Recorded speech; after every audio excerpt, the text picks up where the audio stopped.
If you see that, you got bigger problems. But we're fine for this car. Hi, I'm Ben Wadilla with Popular Mechanics. Today on Saturday Mechanic, I'm going to walk you through the basics of taking care of your car.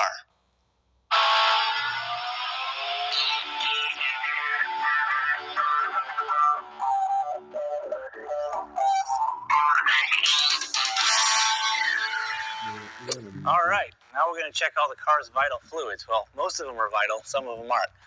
We're going to start with our power steering fluid. This is basically hydraulics, so you want to check to make sure that we're in between this min and max level here, and looks like we're fine. Now we're going to move over here to our windshield washer fluid. Pop that open and pull a little screen out. Take a look down in there. That one looks good. This one holds a heck of a lot, over a gallon. Check the coolant level here.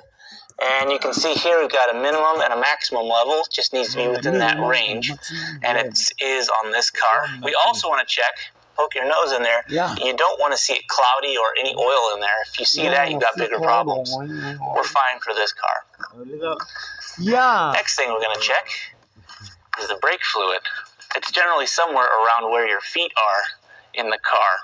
So pull that off. This one's going to be hard to see, so I need to lean way over, take a peek, and that one's good.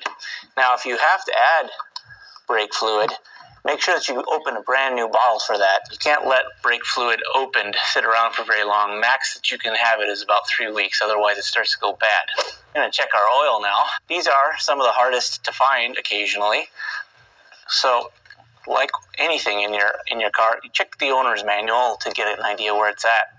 It looks like this is A, a little low, and B, getting kind of dirty. This last oil change was about 7,000 miles ago, so we're due for an oil fill. 7,500 miles is where we're recommended for an oil change with this car, so we'll change the oil on this one, do that one a little bit later. We're going to keep going, though, up here and check the air filter. And to get to that, you need to take this cover off here and pull this snorkel off.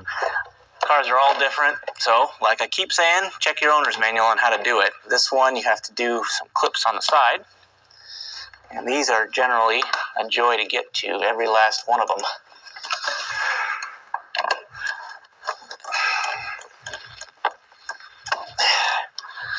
All right, hopefully we can pull this off now. Sometimes it's a little bit of a challenge. So, pull this filter out. Alright. Definitely dirty. Time for a new one.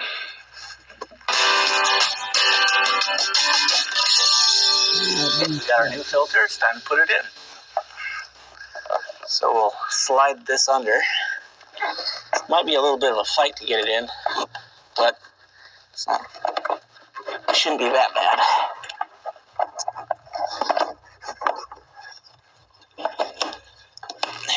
Just slides into place like that.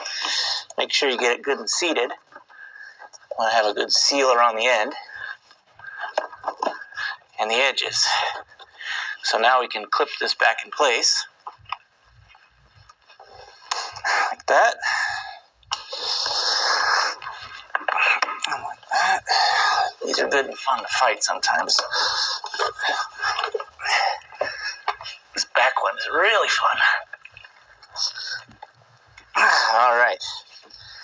So now is when you would check your cabin air filter if your car has one. This one does not. So we're going to put this intake piece back together, put the cover back on, and move on to checking something else. Since we're up here, might as well lube some things too. We're going to hit the latch here, but you're also going to want to hit all the hinges on the doors, on the hood, in the trunk. You can really tell in a couple of years the cars that don't get lubed up regularly. I like to use white lithium grease. It stays well and it lubes pretty good, so just get a nice coating on there.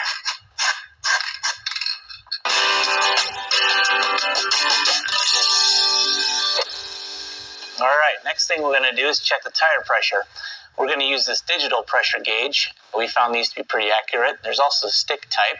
You can use either one. It's just as easy as pressing it on. This tire is right at 35 psi. You're going to want to consult your owner's manual for the proper pressure. Most of the time they're 35 psi. You're also going to want to check the tires when they're dead cold, so you get the proper reading.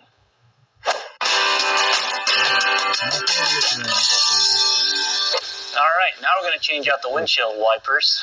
It's always good to do this about twice a year, especially after winter. Wipers usually end up getting beaten up pretty bad during winter, so it's good to put a fresh set on when spring rolls around. You're only going to really need a screwdriver for this job. And, actually these are all a little bit different, so sometimes it'll take a little bit of finagling to figure out. This one, you pop this tab here and pull this out, and then the whole thing sort of comes apart.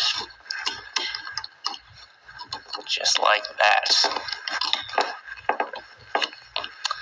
Set that aside, and this old clip is going to get junked. We don't need that anymore. Alright, since we've got the old wiper off, we can put the new one on now. And that's pretty easy too. Since it's got this hook, you're going to want to put the hook end in through the wiper, bend this piece down, this little connector, push it through, and then circle back around. And when you hear it click, you're set. Just move on to the other side. Alright, that's pretty much it for the first part of this basic maintenance segment. We got everything wrapped up top. For the next segment, we're going to look underneath, and we're also going to change the oil. Don't forget, if you have any comments or questions, leave them in the section below. You might get a call from us.